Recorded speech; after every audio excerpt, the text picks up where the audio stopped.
à la sortie du premier film, je me suis dit, c'est impossible de faire mieux pour la suite. Et au final, ils m'ont eu, ces bâtards. Ils ont réussi à faire mieux. Bon, je pense qu'on peut revenir à l'endroit maintenant. Hein. Salut à tous, ici Flo, d'aujourd'hui on se retrouve pour la critique du Spider-Man Across the Spider-Verse, suite du film Spider-Man Into the Spider-Verse, Spider-Man New Generation en français, sorti en 2018. Et que dire? Franchement, que dire? Comme d'habitude, il y aura une partie spoil et une partie sans spoil, mais la partie sans spoil, je vais vraiment rien dire de l'intrigue.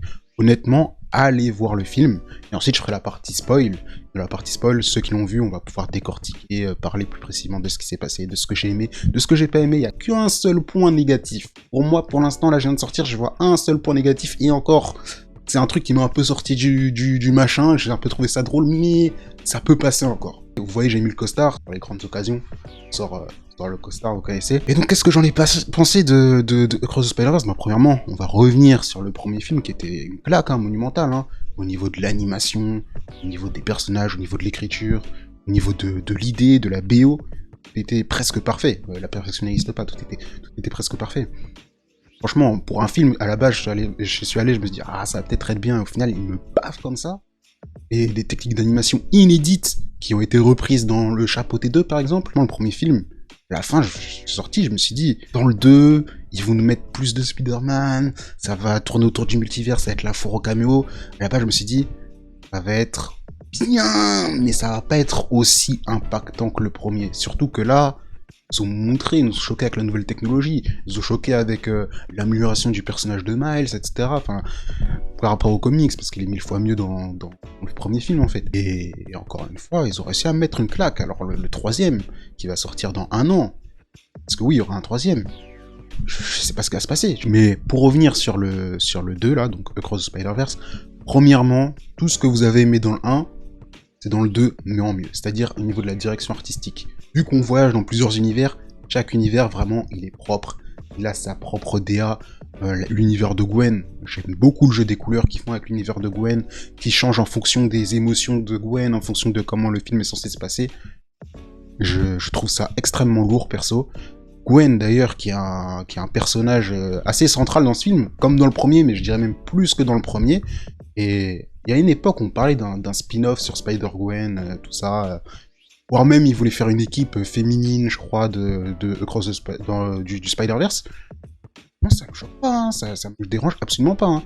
Hein. Ce qu'elle a fait dans le film, ce qu'on voit dans le film, encore une fois, je vais pas en parler, mais pour moi, c'est un très très très très bon matériel pour faire des films extrêmement lourds. Donc pourquoi pas, une fois qu'on finit la trilogie avec Miles, pourquoi pas faire une trilogie avec Gwen, et puis pourquoi pas continuer avec d'autres personnages. Franchement, ça me dérange. Ensuite, Miles, on le retrouve. Moi, j'ai envie de dire une chose, la carrière de Miles Morales, elle a très bien commencé, que 12 ans qu'il existe, à regarder ce qu'on a fait avec lui. Mais le médium normal, la saga qui lui donne une carrière en ce moment, c'est clairement la saga du Spider.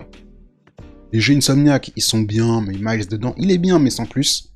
Les comics, on souffle. Bon, à ce qui paraît, les comics actuels sont bien. Les comics actuels de Miles Morales, à ce qui paraît, ils sont bien. Même si, que ce soit ceux dans l'univers Ultimate, dans l'univers classique, là, le nouvel univers 616, c'était pas ouf. Et là, à ce qui paraît, maintenant, ils sont bien. Mais là, clairement, ça lui donne une carrière. Ça lui donne une identité. On voit qu'il a beaucoup plus d'assurance que dans le premier film, parce qu'il y a presque un an et demi qui se sont déroulés, donc on voit qu'il a beaucoup plus d'assurance.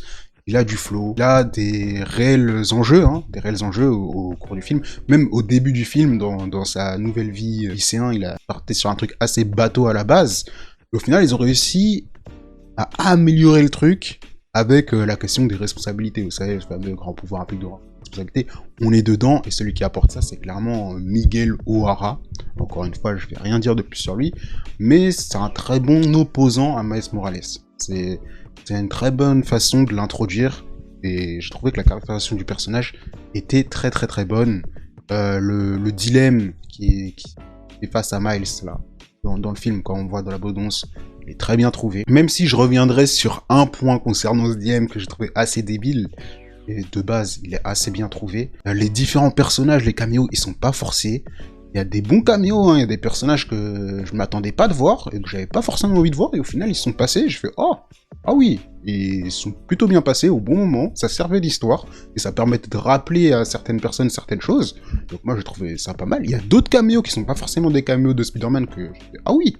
ah quand même, il est dedans. Et je fais, ah oui, lui, ce personnage, là, il est dedans. Et pour continuer avec les personnages, faut parler de la tâche aussi, hein.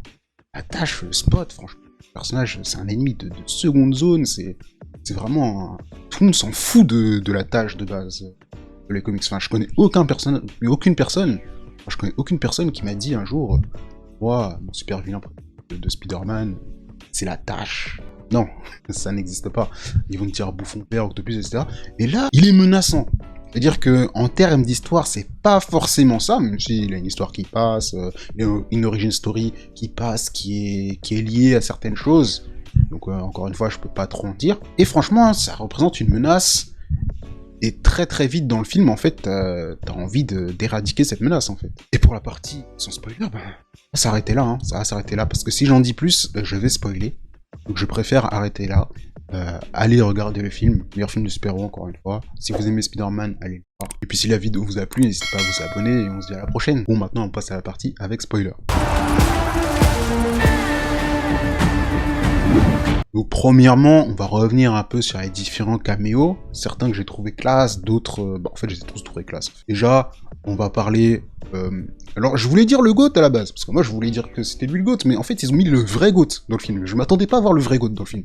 Le premier que je voulais appeler le GOAT, c'était Spectacular Spider-Man qu'on voit. Bon, par contre, sa voix en français est dégueulasse, hein, vraiment, ils auraient pu trouver mieux.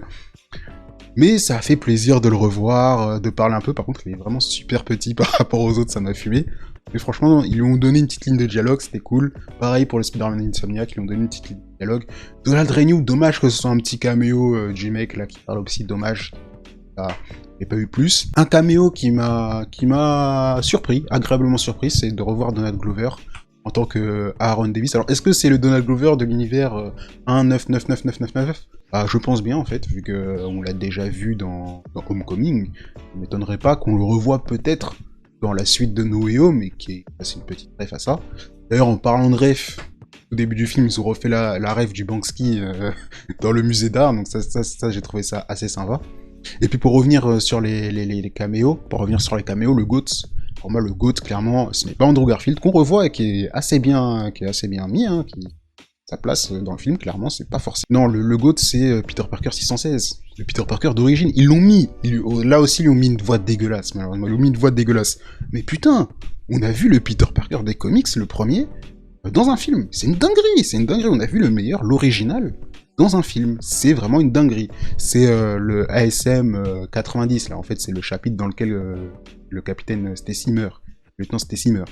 Donc au niveau des caméos, franchement, c'est lourd. Pareil, le dilemme. Bon, le dilemme est un peu débile. En fait, le dilemme, ça fait très comics. Ça fait, ouais, dans tous les univers Spider-Man, le capitaine est censé mourir, sinon ça fout la merde. Ah, c'est un peu forcé, mais vas-y, on leur accorde. On leur accorde parce qu'il faut bien une raison de séparer Miles et Miguel, sans que ce soit un truc de méchant, en fait. Pas un truc de méchant, en fait. Dans l'histoire, c'est Miguel qui a raison, clairement. Mais n'importe qui à la place de Miles, il a... Ouais, mais en fait, le capitaine, c'est mon père. Je vais pas laisser mon père mourir, tu vois. Donc, on va essayer de trouver une autre solution, tu vois. Tu vois. Et la solution, on l'a trouvée à la fin. Parce que quand Gwen, elle rentre dans son univers, elle parle à son père. Son père, au final, il démissionne de la police. Donc, je pense que dans le troisième, c'est ce qui va se passer. Je pense que le père de Miles va tout simplement renoncer à être flic, mais... Ouais, ça va être ça, en fait, le but. Hein. Ça va être de le faire renoncer à son grade de capitaine pour le sauver. Mais après, le truc qui est bizarre, c'est que si lui renonce à son grade de capitaine, il va y avoir un autre capitaine à la place, et ce capitaine-là va mourir, non? Je pense, hein. Je trouve ça un peu bizarre, le délire de capitaine. Mais bref, pour revenir du coup sur les personnages, on va pouvoir les explorer un peu plus en amont. Donc, Gwen Stacy, qui introduit le film, franchement, parfait, 10 sur 10. Le perso, comme je l'ai dit dans la partie sans spoil, vous pouvez faire une trilogie sur elle, ça me dérange absolument pas, au contraire. Elle a tout ce qu'il faut. Badass, elle a ses propres trucs, ses propres problèmes. Chose que j'ai trouvé intéressante. J'espère qu'ils vont rester sur cette ligne-là et qu'ils vont pas continuer et qu'ils vont pas changer ça dans la suite. Mais vu comment c'est parti, j'ai l'impression qu'ils vont continuer comme ça. C'est que Gwen ne finira pas avec Miles. Et ça, c'est cool parce que ah, comment je déteste ce ship. On appelle ça comme ça, hein, les petits jeunes disent ça, le ship. Non, je déteste ce ship. Gwen Miles, non, Gwen est avec Peter dans un autre univers. La mettre avec Miles, le petit, ah, je souffle un peu. Être avec Obi Brown en plus, Obi en plus, et Obi, on voit que c'est pas un bâtard. Ils auraient pu faire le coup de ouais, au final avec son gars, mais son gars c'est un bâtard. Miles va devoir lui faire comprendre que Obi c'est un bâtard, et au final après il va finir avec Gwen. Lui c'est un bon gars, c'est lui il aide Miles, c'est lui il aide Gwen à retrouver Miles, c'est lui qui fait les bons trucs, même si c'est un peu un anarchiste parce que c'est un punk, c'est un bon gars. Et Miles il va finir avec, comment elle s'appelle, Spider-Bite, la meuf qui ressemble à Songbird. Peut-être qu'ils avaient pas les droits parce qu'elle ressemble un peu à Falcon dans ses pouvoirs. Je connais pas trop, hein. Je connais pas trop parce que j'ai pas trop lu les comics récents, mais je vois un peu qui c'est Songbird. Et son casque, il est un peu pareil, tu vois. Donc je pense que Miles va finir avec elle, il sera dans le Black Love, il va être dans le droit chemin, comme diraient certains. Voilà, donc ça c'est plutôt cool, que ce soit pour Gwen, que ce soit pour Obi Brown. Miles, franchement, il est attachant, il est très identifiable dans sa vie de lycéen. Tu vois que le mec, en fait, il a ses envies, mais ses parents, ils ont pas les mêmes envies que lui. Alors que pourtant, lui, c'est des envies sérieuses. Hein. Tu vois, le mec, il veut pas tout abandonner pour, je sais pas, être artiste ou un truc comme ça. Non, non, lui, il veut faire des études de physique dans la meilleure université de physique. Donc, normal, c'est juste que ses parents, en fait, sont trop protecteurs avec lui. Et le dilemme qu'il a de est-ce qu'il doit leur révéler que c'est lui Spider-Man, etc. J'ai trouvé ça intéressant, tu vois. J'espère vraiment que ça va bien se passer pour lui pour la suite, en tout cas. Et puis, il faut parler aussi d'un autre personnage que j'ai beaucoup apprécié, Peter B. Parker, le Peter quarantenaire, qui a enfin une fille. Clairement, c'est le Peter que devrait être le Peter 616, hein. Peter que devrait être le Peter 616 actuellement, au lieu de se faire cuck par MJ, là. MJ qui a des enfants interdimensionnels qui sont pas vraiment ses enfants, avec un démon, je crois, ou une connerie du genre. Hein? Marvel. Prenez exemple, là, sur le film, là. Faites la même chose pour le Peter 616, s'il vous plaît. S'il vous plaît. Après, petit bémol, par contre. Petit bémol sur un personnage, c'est celui de Ben Reilly. Oh, comment c'est une farce. C'est triste que le Ben Reilly, ce soit une farce. J'aurais bien aimé que ce soit un mec un peu plus iconique, tu vois. Parce que Ben Reilly, surtout en ce moment, il est très maltraité. Il est très maltraité. Bon, pour ceux qui savent pas, Ben Reilly, en fait, c'est un clone de Peter Parker. Cara design extrêmement stylé. Alors, j'ai pas trop apprécié. Mais bref, en tout cas, pour ce qui est de l'histoire, twist final où Miles, en fait, il est pas dans le même univers. Moi, j'ai trouvé ça ingénieux, encore une fois, d'avoir fait ça. Qu'en mode, Miles se retrouve pas dans son univers, il révèle son identité à sa mauvaise mère, et qu'en plus, dans l'univers dans lequel il est, son père, il est mort. En fait, il y a pas de Spider-Man, il va se sentir un peu coupable, alors que c'est pas de sa faute, tu vois. Il va se sentir un peu coupable. Et j'attends de voir ce qui va se passer, du coup, avec l'autre Miles. L'autre Miles, donc, qui, lui, est le rôdeur. Bon, c'était cramé direct, hein. Dès que tu vois que Miles, il est avec Aaron, et que t'as un rôdeur qui l'attaque, tu fais, ça peut pas être Aaron, vu qu'il est juste à côté. Puis c'est Miles, l'autre rôdeur. Donc, je vais voir comment ça va se passer. Je pense que ça va pas durer très longtemps. On va suivre, du coup, les aventures de Gwen et le Spider Gang. Le Spider Gang, je vais les appeler comme ça. Le Spider Gang qui vont essayer de retrouver Miles. Et puis on va voir. Je pense que Spider-Woman, à un moment, elle va changer d'avis sur le fait de pas sauver Capitaine Stacy, tout ça. Peut-être qu'on va en voir plus sur ses origin story. Et à la fin, on va voir comment ils vont réussir à détourner le destin tragique. Voilà, hein, c'est un peu tout ce que j'avais à dire sur le film. Niveau effets spéciaux, c'était du lourd, encore une fois. Tout ce qui est montage, tout ce qui est découpage, tout ce qui est couleur, parfait, on avait l'impression de voir un comics animé, mais en mieux, tu vois. C'est vraiment le summum du pop art. Pour ce qui est des musiques, les bonnes sons passés, j'ai encore une petite préférence pour le premier album, mais après le second film, faudrait peut-être que je le voie une deuxième fois pour peut-être mieux apprécier la bande sonore. En tout cas, il y a une très très forte identité dedans, et j'aime pas mal. Pour ce qui est du personnage, c'est un presque sans faute.